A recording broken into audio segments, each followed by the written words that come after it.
Hello everyone, good morning and welcome back to my channel. আমার আজকে নতুন আরেকটা ব্লগে তোমাদের প্রত্যেককে জানাচ্ছি অনেক অনেক স্বাগত। আশা করছি তোমরা যে যেখান থেকে আমার ব্লগ দেখছো তোমরা সবাই খুব ভালো আছো, আর আমরাও না বেশ ভালোই আছি। তো আজকের বারটা হলো রবিবার, আর বারটা বলে দিলাম কারণ কি আমার ব্লগগুলো আজকাল একদমই না টাইম টেবল মতো আপলোড করতে পারছি না, মানে অনেক লেট হয়ে যাচ্ছে। যেহেতু মানে ভিডিওগুলো করে রাখছি ঠিকই, তবে ওই আর কি মানে ঠিকঠাকভাবে এডিট করা আপলোড করা এসব আর কি অল্প লেটই হয়ে যাচ্ছে। তো যাই হোক, আজকের ব্লগটা দেখো রান্নাঘর থেকে শুরু করে দিয়েছি। তো ঘুম থেকে উঠেছি প্রায় সবাই একসাথে, আর এদিকে ঘুম থেকে উঠে ছেলের জন্য দেখো খাওয়া বসিয়েছি ওটস দিয়ে গাজর দিয়ে, আর একপাশে আমাদের জন্য না চা বসিয়ে দিয়েছি। আর আমি যতক্ষণ মানে বিছানায় থাকবো ততক্ষণ না ছেলেও বিছানায় ঘুমিয়ে থাকে। কীভাবে যে মানে বুঝে যায় টের পেয়ে যায় একদমই বুঝি না, জানো তো। আমি যদি সকাল সকাল উঠে যাই ও আমার সাথে উঠে যাবে, আর আমি যদি দেরি অবধি বিছানায় থাকি মোটামুটি আমার সাথেই আর কি ওকে থাকতে হবে, জাগতে হবে। জানি না ব্যাপারটাও কীভাবে বুঝে।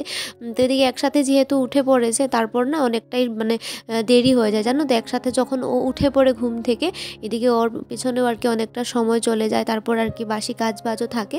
তো এদিকে ও পাপার সাথেই রয়েছে রোদে আর কি, বাবা ছেলে দুজন মিলে বাইরে রোদ পোহাচ্ছিল।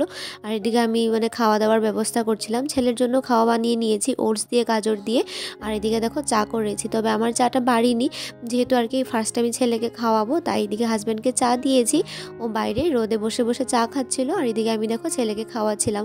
তো ওর জন্য না চেষ্টা করি প্রায় সময় অন্য অন্য কিছু বানানোর, আর না হলে না যদি 2-3 দিন সেম জিনিস দিয়ে দিই একদমই খেতে চায় না। তার মধ্যে দিয়ে ছোটো বাচ্চাদের খাওয়ার নিয়ে না অনেকটাই সমস্যা, যেহেতু সব জিনিস দেওয়া যায় না, কখন কি দেবো জানো তো বুঝে উঠতে পারি না।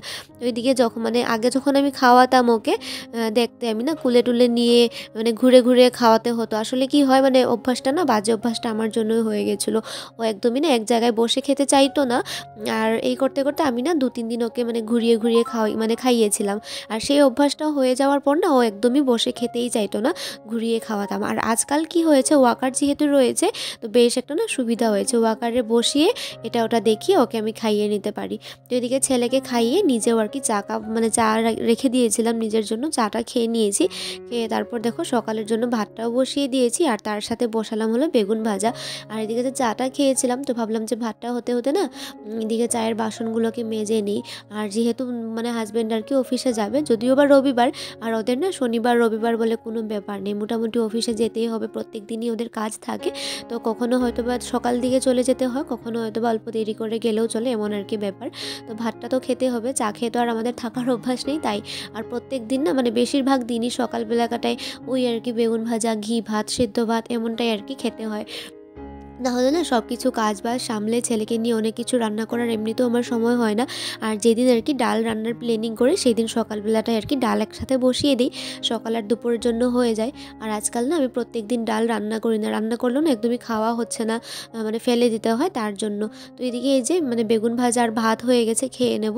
আর এদিকে ভাবলাম বাসন টাসনগুলো ধোয়া হয়ে গেছে, আর আজ যেহেতু রবিবার তো ভাবলাম কি ঘরটাকে অল্প ভালো করে ক্লিন করব, যেহেতু আপাতত হাজব্যান্ড ঘরেই রয়েছে, ছেলেকে আর কি সামলাচ্ছে। তো সেই সুযোগে ভাবলাম কি ঘরের সব কিছু অল্প মুছে নেব। প্রায় কিছুদিন ধরে বলেছিলাম না শরীর খারাপের জন্য যেগুলো বাড়তি কাজ রয়েছে সেগুলোকে না একদমই অ্যাভয়েড করেছি। আর দেখবে ঘরের সব কিছু জিনিসপত্র যদি পরিষ্কার না থাকে না, তখন মন মেজাজ একদমই ভালো লাগে না। এমন একটা মনে হয় যে চারদিকে না শুধু নেগেটিভিটি গ্রাস করছে, জানি না আমার কিসের জন্য এমন একটা ফিল হয়, একটা অলসতা কাজ করে যদি আর কি জিনিসপত্রগুলো ঘরের পরিষ্কার না থাকে, মনটাও ভালো লাগে না, খিটখিটে মেজাজ একটা হয়ে যায়, তার মধ্যে না সব কিছু আর কি কেমন একটা লাগে। আর তার মধ্যে দিয়ে না ঘর যেহেতু আমার ছোট, খুব বেশি জিনিসপত্রও নেই, যেগুলো জিনিসই রয়েছে সেগুলোকে যদি অল্প পরিষ্কার করে যত্ন করে না রাখি না, তাহলে আর কি বা করবো বলো। তো এদিকে দেখো সব কিছু পরিষ্কার টরিষ্কার করে নিয়েছি। আসো আসো আসো, চালু করবে, আসো আসো আসো আসো আসো আসো আসো।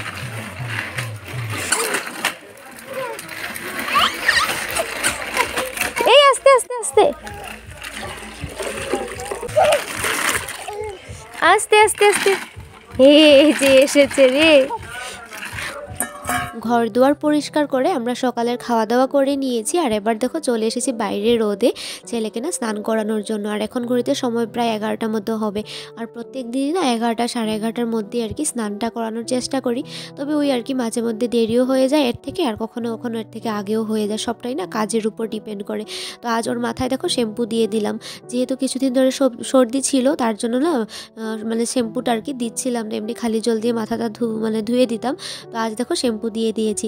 আর আজকাল না ও স্নান করতে বেশ একটা মানে এনজয় করে।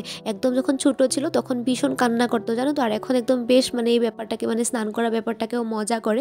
আর সব থেকে মানে খারাপ ব্যাপারটা হলো এই যে স্নান করানোর পর যে রেডি করানো, তেল মাখানো, ডাইপার পরানো, জানো তো এগুলো একটা মানে যুদ্ধ বলতে পারো। মানে এক জায়গায় কোনো মতেও বসবে না, মানে দৌড়ে পালাবে। কী যে সমস্যা, কী যে অসুবিধা কাপড় পরতে, তেল মাখাতে, একদমই বুঝি না। তো যাই হোক, এদিকে দেখো ডাইপারটা পরাচ্ছি প্যান্টের উপর দিয়ে।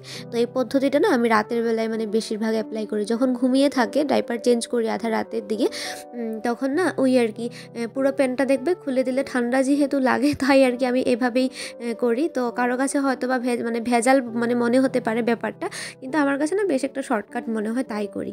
আর না একজন দিদিভাই আমাকে মাঝে একটা ব্লগে কমেন্ট করেছিলে যে ছেলেকে সারাক্ষণ যে ডাইপার পরাই ডাইপার রেশ হয় কিনা না। তো একদম যখন ফার্স্ট ছোটো থাকতে আমি পরাতাম তখন কিন্তু ওর একবার ডাইপার রেশ হয়েছিল, যার জন্য আমি আর কি ডক্টর দেখিয়েছিলাম, তারপর মেডিসিন দিয়ে ভালো হয়েছে। আর আজকাল ডাইপার রেশটা হয় না, কারণ কি আমি যতবার না ডাইপারটা চেঞ্জ করি তো ততবারই ভালো করে সুতির কাপড় দিয়ে জায়গাটাকে ড্রাই করে মুছে তারপর এই যে লোশনটা দেখতে পাচ্ছ এই লোশনটা লাগিয়ে নেই। আর এই লোশনটাই যে সবসময় লাগাই তেমনটা কিন্তু নয়। এই যে বডি অয়েলটা দেখতে পাচ্ছ, প্যারাশুটের ভার্জিন কোকোনাট অয়েল, এটাই কিন্তু আমি ওর গায়ে সবসময় মানে অ্যাপ্লাই করি। ভীষণ ভালো একটা তেল, আর এটাই কিন্তু আমি ডাইপার মানে পরানোর আগে লাগিয়ে নিই। তো তুমি যদি চাও এটা ইউজ করতেই পারো।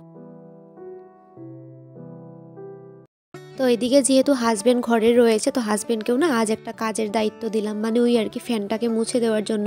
তো অত মুছার জন্য না কোনো মতেও রাজিই না, যে মুছবেই না। তো যাই হোক, অনেক জোর করে কাকতি মিনতি করিয়ে না ওদেরকে আর কি মানে ছেলেদেরকে দিয়ে ঘরের কাজগুলো করাতে হয়, মানে করতেই চায় না, জানি না কেন, ভালোবাসে না। তো যাই হোক, ফ্যান তো আজকাল চালানো হয় না, তবে মানে কেমন একটা ধুলোবালিতে দেখতে পাচ্ছ লেত্রা হয়ে ছিল আর কি, তাই ওকে বললাম যে মুছে দেওয়ার জন্য। তো মুছে দিয়েছে। আর এদিকে দেখতে পাচ্ছ একটা ছোটো বোনও এসেছে, মানে একটা ছোটো সাবস্ক্রাইবার বলতে পারো। তো এসেছে, ও আপনাকে আমার ভিডিও দেখে সবসময় এগুলো আর কি বলছিল এসে। তো ও বসেছে। তারপর এদিকে হাজব্যান্ড আর কি ফ্যান পরিষ্কার করছিল। আর না দুটো কমলা ছিল ঘরে। আর কি হয়েছে, কমলাটা যেহেতু অনেকটা ঠান্ডা, তাই না খাবো করে আলসি করে কমলাটাকে রেখেই দিচ্ছিলাম, মানে খাওয়াই হচ্ছিল না। তো ভাবলাম যাই হোক, এখন যেহেতু বড় ঘরে রয়েছে, আর একা করে আমার কি হয় বলো তো, কিছু জিনিসই না খাওয়ার জন্য তেমন একটা ইচ্ছে যায় না। এই খাবো পরে খাবো এই করতে করতে না সব জিনিসই থেকে যায়। তো এখন যেহেতু হাজব্যান্ড ঘরে রয়েছে, আর না আমার এক দেওরও এসেছে ঘরের সামনেরই আর কি, কাকা শ্বশুরের ছেলে। তো ভাবলাম সবাই যেহেতু একসাথে রয়েছে, তাই কিছু একটা খেতে গেলে না সবাই থাকলে বেশ ভালো লাগে। তাই ভাবলাম কমলাটাকে এইভাবে মেখে নিই। তাই ধনেপাতা, কাঁচা লঙ্কা, নুন টুন দিয়ে ভালো করে মাখিয়ে নিয়ে দেখো সবাই চলে এসেছি বাইরের রোদে। আর দেখতে পাচ্ছ সবাই কীভাবে বসেছিল। তো ভিডিওটা করে নিয়েছি, জানি না কে দেখলে কি বলবে ওরা আমাকে। যাই হোক, এদিকে দেখো সবাই মিলে কমলা টমলা খেয়ে তারপর আমি চলে গেছিলাম ঘরে। আর এসেই না ছেলেকে ঘুম পাতিয়ে এবার হলো ঘরটাকে মুছে নিচ্ছি। আসলে কি হয়েছে, সকালে তো একবার ঘর ঝাড়ু দিয়েছিলাম, আর যেহেতু ফ্যানটা পরিষ্কার করা হয়েছে তখন না অনেক নোংরা পড়েছে, উপর থেকে প্রচুর নোংরা জমে গেছিলো ফ্যানের মধ্যে। তাই ঘরটাকে আবারও ভালো করে ঝাড়ু টাড়ু দিয়ে নিয়েছি। আর তারপর ভাবলাম যে ঘরটাকে ভালো করে মুছে নিই। আর ততক্ষণে আর কি আমার স্নানের গরম জলটা হয়ে যাচ্ছে। আর গরম জলটা হয়ে যেতে যেতে ঘর দুয়ার মুছে তারপর চলে যাব স্নান করতে। আর স্নান করে না রান্না করার এখনও বাকি রয়েছে, জানো তো। সকাল থেকে না কি হয়েছে, বসে ছিলাম, বসে কাজ করছিলাম। রবিবার এই করে না আলসি করছিলাম। আসলে কি হয়, হাউস ওয়াইফেরদের তো আর রবিবার শনিবার বলে হয় না, প্রত্যেক দিনই সমান তালে আর কি কাজগুলোকে করতেই হয়। তো এই যে ফাইনালি স্নান করে চলে এসেছি। আর এদিকে দেখো ও ঘুম থেকে উঠে পড়েছে, ওদের ঠাকুর পুজোটা করেছি আর সাথে সাথে ও ঘুম থেকে উঠে পড়েছে। তাই এদিকে ওকে দুপুরের খাওয়াটা খাইয়ে দিলাম। আর আমার না এখনও রান্না হয়নি, মাত্র হাজবেন্ড এসেছে, চিকেন নিয়ে এসেছে, আনতে গিয়েছিলো। আর আজ না হলো রবিবার, তো যেদিন ভাবি যে তাড়াতাড়ি কাজ শেষ করবো সেদিন আরও বেশি করে দেরি হয়ে যাবে। রবিবার শনিবার প্রত্যেকদিন তো সেমই, মানে হাউস ওয়াইফের না ছুটি হয় না, রেস্টও নেই, কন্টিনিউ একের পর এক কাজ। যাই হোক, এবার আমি রান্না করবো। তো এই যে এইদিকে রান্না করব হলো এখন চিকেন, আর ভাত আমার হয়ে গেছে। তো এদিকে দেখো চিকেনটাকে ভালো করে ধুয়ে পরিষ্কার করে নিয়ে সব কিছু মশলা টশলা আর কি রেডি করে নিয়েছিলাম। তো এবার হলো বানানোর জন্য মেখে নিচ্ছি। করেছো এগুলো? তুমি কি করেছো? হ্যাঁ, তুমি এগুলো কি করেছো? এদিকে রান্না করছে আর দেখছো কি করেছে, সোফা কাভার ঠেবার সব উলট পালট। হ্যাঁ, কাজ তো কমাও না, শুধু কাজ বাড়াও। তো আমি না যেদিন ভাবি যে আজ তাড়াতাড়ি সব কিছু কাজ সারবো, সেদিনই না আমার মানে জানি না কীভাবে যে এতটা দেরি হয়ে যায়। আর আজও না আলসি করে বসে কাজ করছিলাম, তার জন্য আজও অনেকটাই বেলা হয়ে গেছে। আর এদিকে ওকে দেখছো আবারও কুলে এসে গেছে, মানে ও আকারে ছিল কিছুক্ষণ, তবে ওই আর কি আমাকে সামনে দেখলে না ও আর কি কুলে না উঠে থাকতে পারে না, কুলে উঠে যাবে এমন একটা ব্যাপার। তো কুলে টুলে নিয়ে যেমনি তেমনি এই যে দেখো মাংসটা রান্না করে নিয়েছি। আর ওই আর কি বেগুন ভাজা ছিল, আর তেমন কিছু রান্না করবো না, মানে এতটা যে দেরি হয়ে যাচ্ছে, তো কী যে রান্না করবো সেটাই আর কি বুঝে পাচ্ছিলাম না। সবজি রয়েছে তবে সময় নেই, তার জন্য ভাবলাম যে থাকুক। আর এমনিতেও না আমাদের দুজনের কি হয়, মানে চিকেন টিকেন থাকলে আর তেমন যে এক্সট্রা ডাল সবজি লাগবে তেমন কোনো কথা নেই, মানে রান্নার আর কি এত একটা ভেজাল নেই। আর এদিকে দেখো ছেলেকেও আর কি দুপুরের খাবারটা খাইয়ে দিচ্ছিলাম। আজ কি করেছি ওর জন্য না অল্প চিকেন দিয়ে গাজর তারপর বিনস এগুলো দিয়ে হালকা করে অল্প মানে চিকেন স্টিউ টাইপের করে দিয়েছিলাম। তো আজ না ফার্স্ট টাইম ওকে চিকেন দিয়েছিলাম, তো ব্যাপারটা দেখো বেশ একটা এনজয় করছে। তো এই যে ফাইনালি খাওয়া দাওয়া সব কিছু মানে ভেজাল শেষ করতে করতে না এই যে সন্ধ্যায় হয়ে যাচ্ছে, এখন সময় প্রায় 4:30। তো ওকে নিয়ে অল্প সময় হাঁটাহাঁটি ঘোরাঘুরি করবো, না হলে আবার বেচারার মন খারাপ হয়ে যায়।